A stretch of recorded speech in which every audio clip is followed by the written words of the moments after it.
ಓಂ ನಮೋ ನಾರಾಯಣ. ಓಂ ನಮೋ ನಾರಾಯಣ. ಈಗ ಏನು ಹೇಳಕ್ಕೆ ಬಂದಿದ್ದೀನಿ ನಾನು ಅಂದರೆ, ನಾನು ಹೇಳ್ತಕ್ಕಂಥದ್ದು ಒಂದೇ ಒಂದು ವಿಷಯ. ನನ್ನ ಹೆಸರು ನಾಗೇಂದ್ರ ಪಂಡಿತ್ ಅಂತ. ನನ್ನ ಯೂಟ್ಯೂಬ್ ಇದೆ, ನಾಗೇಂದ್ರ ಪಂಡಿತ್ ಅಂತ. ಈ ಯೂಟ್ಯೂಬ್ನಿಗೆ ನೀವು ಕೈ ಮುಗಿದು ಕೇಳ್ಕೊತೀನಿ, ಮುಂದೆ ಹೋಗೋದಕ್ಕೆ ಅನುಕೂಲ ಮಾಡಿಕೊಡಿ. ಇಷ್ಟೇ ನಾನು ಕೇಳ್ಕೊಳ್ಳೋದು. ಶೇರ್ ಮಾಡಿ, ಸಬ್ಸ್ಕ್ರೈಬ್ ಮಾಡ್ಕೊಳ್ಳಿ, ಮುಂದಕ್ಕೆ ಹೋಗೋದಕ್ಕೆ ಅನುವು ಮಾಡಿಕೊಡಿ, ಆಯಿತಾ. ಈಗ ಒಂದು ವಿಷಯ ಹೇಳೋಕ್ಕೆ ಏನು ಬಂದಿದ್ದೀನಿ ಅಂದರೆ, ದೇವೇಗೌಡರನ್ನೀಗ ರಾಜ್ಯಸಭಾ ಮೆಂಬರ್ ಆಗಿ ಆಯ್ಕೆ ಮಾಡುವ ಬಗ್ಗೆ JDS BJP ಎರಡೂ ಮೈತ್ರಿ ಮಾಡ್ಕೊಂಡಿದ್ದಾರೆ. ಮೈತ್ರಿ ಮಾಡಿಕೊಂಡು ಅವ್ರಿಗೆ ಒಂದು ಸೆಂಟ್ರಲ್ ಮಿನಿಸ್ಟ್ರೂ ಕೊಟ್ಟಿದ್ದಾರೆ, ಮತ್ತು ಒಂದು ರಾಜ್ಯಸಭಾ ಮೆಂಬರ್ನೂ ಕೊಡಬೇಕು ಅಂತಂದರೆ BJPನಲ್ಲಿರೋರಿಗೆ ಕೆಲವ್ರಿಗೆ ಕಣ್ಣು ಕೆಂಪಾಗುತ್ತೆ ಅಂತ ಅಂದ್ಕೊಳ್ಳೋಣ. ಯಾಕೆಂದರೆ ಒಂದು ದೊಡ್ಡ ಖಾತೆ ಕೊಟ್ಟಿದ್ದಾರೆ. 3 ಜನ ಮುಖ್ಯಮಂತ್ರಿಗಳು ಗೆದ್ದು, ಮಾಜಿ ಮುಖ್ಯಮಂತ್ರಿಗಳು ಗೆದ್ದು ಒಬ್ಬರಿಗೂ ಕೊಡದೆ ಇವ್ರಿಗೆ, ಕುಮಾರಸ್ವಾಮಿ ಅವ್ರಿಗೆ ಈ ಅಧಿಕಾರ ಕೊಟ್ಟ ಮೇಲೆ ಅವರು ನಡ್ಕೊಳ್ತಾ ಇರ್ತಕ್ಕಂಥ ರೀತಿ ಇದು ಏನಾದರೂ ಸರಿ ಇದೆಯಾ? ನಾನೇ 28ಕ್ಕೆ ಮುಖ್ಯಮಂತ್ರಿ ಅಂತ ಹೇಳ್ಕೊಂಡು ಓಡ್ಬರ್ತಾರೆ. ಮತ್ತು JDSನಿಗ ನಾನು ಬಲಪಡಿಸ್ತೀನಿ ಅಂತಾರೆ. NDA ಬಲಪಡಿಸ್ತೀನಿ ಅಂತ ಎಲ್ಲೂ ಹೇಳಿಲ್ಲ ಅವರು ಇವತ್ತವರೆಗೂ. ಯಾರು HD ಕುಮಾರಸ್ವಾಮಿ. ದೇವೇಗೌಡರು ಅಷ್ಟೇ. ದೇವೇಗೌಡರು ಅವ್ರಿಗೆ ಇದು ಏನು ಸಹಾಯ ಬೇಕು, ಸಹಾಯ ಬೇಕಾದಾಗ BJP ಬೇಕು, ಸಹಾಯ ಇಲ್ಲದಿದ್ದಾಗ BJP ಬೇಡ. ಇವರು ರಾಜ್ಯಸಭಾ ಮೆಂಬರ್ ಆಗಿ ಹೋಗಿ ಅಲ್ಲಿ ಒಂದಷ್ಟು ನಮ್ಮ ರಾಜ್ಯಕ್ಕೆ ನೀರಿನ ಬಗ್ಗೆ ಅದ್ರ ಬಗ್ಗೆ ಎಲ್ಲ ಮಾತಾಡಿದ್ದಾರೆ. ಪರವಾಗಿಲ್ಲ, ದೇವೇಗೌಡರು ಮುತ್ಸದ್ದಿ ಅಂತ ನಾವು ಅಂದ್ಕೊಳ್ಳೋಣ. ಆದರೆ ಈಗ ಇರ್ತಕ್ಕಂಥ BJPನಲ್ಲಿ BS ಯಡಿಯೂರಪ್ಪನವರು ಯಾವ ರೀತಿ ತೀರ್ಮಾನ ಮಾಡಬೇಕು, ಮತ್ತು ರಾಜ್ಯಾಧ್ಯಕ್ಷ ಯುವ ವಿಜಯೇಂದ್ರ ಅವರು ಪಕ್ಷದಲ್ಲಿರೋರಿಗೆ ಯಾರಿಗೂ ಕೊಡದೆ ಬೇರೆಯವ್ರಿಗೆ ಕೊಟ್ಟರೆ ಅವರು ಮನಸ್ಸು ಸಮಾಧಾನ ಆಗುತ್ತಾ? ಇಲ್ಲ ಅಲ್ವಾ? ಹಂಗಾಗಿ ಇದನ್ನೀಗ ನಾನು ಕೂಡ ಇದನ್ನೀಗ ವಿರೋಧಿಸ್ತೀನಿ. ಇದು BJPನಲ್ಲೇ ಅಲ್ಲ, ಜನರಲಾಗಿ ಜನರು ಕೂಡ ಯಾಕೆ ಕೊಡಬೇಕು ಅವ್ರಿಗೆ? BJPನಲ್ಲೇ ಯಾರೋ ಒಬ್ರು ಆಗ್ಬೋದಲ್ವ ನಮ್ಮ ಮಟ್ಟಕ್ಕೆ ಹೇಳ್ತಾರೆ, ಆಯಿತಾ? ಅರ್ಥ ಆಯ್ತಾ? ಈಗ ಏನಾಗಿದೆ ಯಾಕಂದರೆ, ರಾಜ್ಯಸಭಾ ಸೀಟ್ನಲ್ಲಿ ಒಂದೇ ಒಂದು ಸೀಟ್ ಇರೋದು. ಒಂದೇ ಒಂದು ಸೀಟ್ಗೆ ಇವರು 66 ಜನ ಇದ್ದಾರೆ, ಅವರು 19 ಜನ ಇದ್ದಾರೆ. ಇಬ್ಬರು ಸೇರಿ ಒಂದು ಸೀಟ್ ಸಿಗುತ್ತೆ ಅಂತ ಇಟ್ಕೊಳ್ಳಿ, ಅರ್ಥ ಆಯ್ತಾ? ಒಂದು ಸೀಟ್ಗೋಸ್ಕರ BJPನಲ್ಲಿ ಯಾರಾದ್ರೂ, ಈಗ ಸದಾನಂದ ಗೌಡ್ರವರೇ ಮತ್ತು ಇವರು ಯಾರು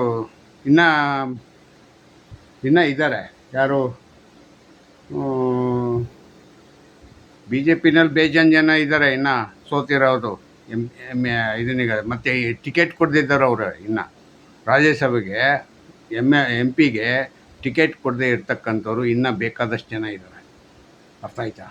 ಹಾಗಾಗಿ ರಮೇಶ್ ಇದ್ದಾರೆ, ಅವರು ಏನೋ ರಮೇಶನ ಯಾರು ಗೊತ್ತಿಲ್ಲ, ಅವರು ಅರ್ಥ ಆಯ್ತಾ ಇಲ್ಲ. ಅರ್ಥ ಆಯ್ತಾ?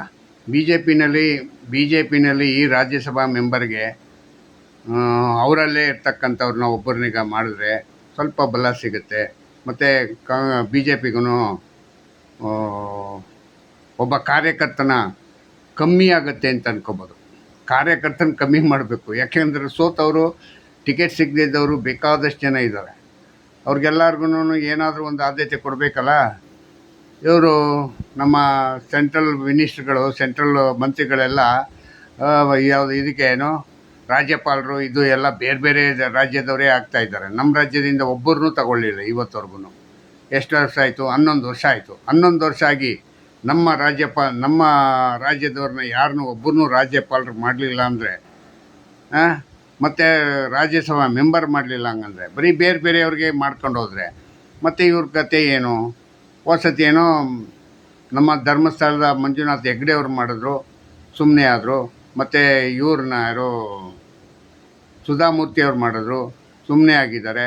ಎಲ್ಲ ಪಕ್ಷದವ್ರನ್ನೇ ಬಿಟ್ಟು ಬೇರೆ ಬೇರೆಯವ್ರನ್ನೇ ಮಾಡ್ಕೊಂಡು ಹೋಗ್ತಾ ಇದ್ದರೆ ಪಕ್ಷದಲ್ಲಿರ್ತಕ್ಕಂಥವ್ರು, ಪಕ್ಷಕ್ಕಾಗಿ ದುಡ್ದಿರ್ತಕ್ಕಂಥವ್ರು ಎಲ್ಲಿಗೆ ಹೋಗಬೇಕು? ಇದನ್ನು ಯಾಕೆ ಇವರು ಗಣನೆಗೆ ತಗೊಂಡಿಲ್ಲ ಸೆಂಟ್ರಲ್ ಗೌರ್ಮೆಂಟು ಅನ್ನೋದಕ್ಕಿಂತ ಹೆಚ್ಚಾಗಿ ಸೆಂಟ್ರಲ್ BJPಯವರು ಅಧ್ಯಕ್ಷರಾಗಿರ್ತಕ್ಕಂಥ ಈಗ ಹೊಸದಾಗಿ ನಬಿ ಏನೋ ಆಗಿದ್ದಾರೆ, ಅವರು ಗಮನ ಹರಿಸ್ಬೇಕು. ಗಮನ ಹರಿಸಿ ಯಾರೇ ಆಗಿರಲಿ, ಹೇಳಬೇಕು ಇದನ್ನು, ಹೌದು ಈ ಥರ ಆಗಿದೆ ಅಂತೇಳಿ. ರಾಜ್ಯಸಭೆ ಮೆಂಬರ್ ಏನು ಅಂತ ಸುಲಭವಾದ ಇದಲ್ಲ. 6 ವರ್ಷ ಕಾಲ ಒಬ್ಬರು ಅಲ್ಲಿ ಇದಾಗಿರ್ತಾರೆ. ಸದಾನಂದ ಗೌಡ್ರಿಗೆ ಲಾಸ್ಟ್ ಟೈಮೇ ಅವ್ರಿಗೆ MP ಟಿಕೆಟ್ ಕೊಡಲಿಲ್ಲ. ಮತ್ತು ಅವರು ಸೆಂಟ್ರಲ್ ಮಿನಿಸ್ಟರ್ ಆಗಿದ್ದರು, ಆ ಮಿನಿಸ್ಟರ್ಶಿಪ್ನಿಂದ ಇಳಿಸಿದ್ರು. ಯಾಕೆಂದರೆ ಕೆಲ ಸಣ್ಣ ಪುಟ್ಟ ಕಾರಣಗಳಿರ್ತದೆ ಅಂತ ಇಟ್ಕೊಳ್ಳಿ. ಎಲ್ಲ ಏನು ಶುದ್ಧವಾಗಿರೋ ಕೈಗಳು ಬೇಕು ಅಂತ ಹೇಳ್ಕೊಂಡು ಮಂತ್ರಿ ಪದವಿನಲ್ಲಿ ಎಲ್ಲರನ್ನೂ ಇಟ್ಕೊಂಡಿದ್ದಾರೆ. ಶುದ್ಧವಾಗಿರೋರು ಅಂದರೆ ಕೆಲಸ ಮಾಡೋರನ್ನ. ಅರ್ಥ ಆಯ್ತು? ಅದು ತಪ್ಪೇನೂ ಅಲ್ಲ.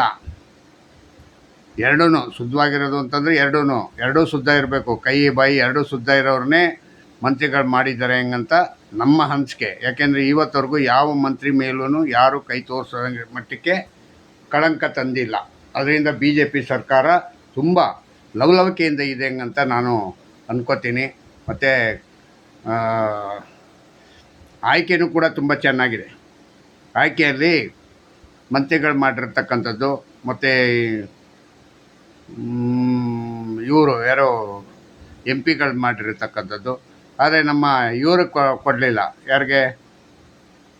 ಪ್ರತಾಪ್ ಸಿಂಹನ್ಗೆ ಟಿಕೆಟ್ ತಪ್ಪಿಸ್ಬಿಟ್ರು MP ನಲ್ಲಿ. ಮತ್ತು ಇಲ್ಲಿ ಕೋಲಾರದಲ್ಲಿ ಒಬ್ರಿಗೆ ತಪ್ಪಿಸ್ಬಿಟ್ರು. ಹಿಂಗೆ ಎಲ್ಲ ಸುಮಾರು ಜನ ಇದ್ದಾರೆ.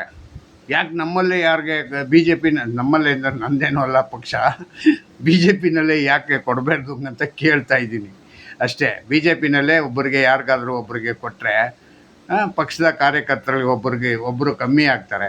ಮತ್ತು ಇವರಿದ್ದಾರೆ, ಅನಂತಕುಮಾರ್ ಹೆಗಡೆ ಅವರಿದ್ದಾರೆ, ಅವ್ರಿಗೂ ಮಾಡ್ಬೋದು ರಾಜ್ಯಸಭಾ ಮೆಂಬರು.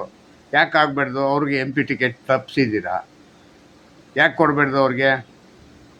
ಗೊತ್ತಾಯ್ತಾ? ಹಿಂಗೆಲ್ಲ ಎಲ್ಲ ರೀತಿಯೂ ಕೂಡ ನೀವು ಯೋಚನೆ ಮಾಡಿ ನಮ್ಮ ಸಾರ್ವಜನಿಕವಾಗಿ ಎಲ್ಲರಿಗೂ ಅನುಕೂಲ ಆಗೋ ರೀತಿಯಲ್ಲಿ ನೀವು ಮಾಡಿದ್ರೆ ತುಂಬ ಒಳ್ಳೆಯದು. ಅರ್ಥ ಆಯ್ತಾ? BJPಯವರು ತುಂಬ ತಾಳ್ಮೆಯಿಂದ ಯೋಚನೆ ಮಾಡಬೇಕು. ಯಡಿಯೂರಪ್ಪನವ್ರಿಗೇನೋ ಗೊತ್ತಿರುತ್ತೆ ನಾವು ಹಿಂಗೆ ಮಾಡಬೇಕು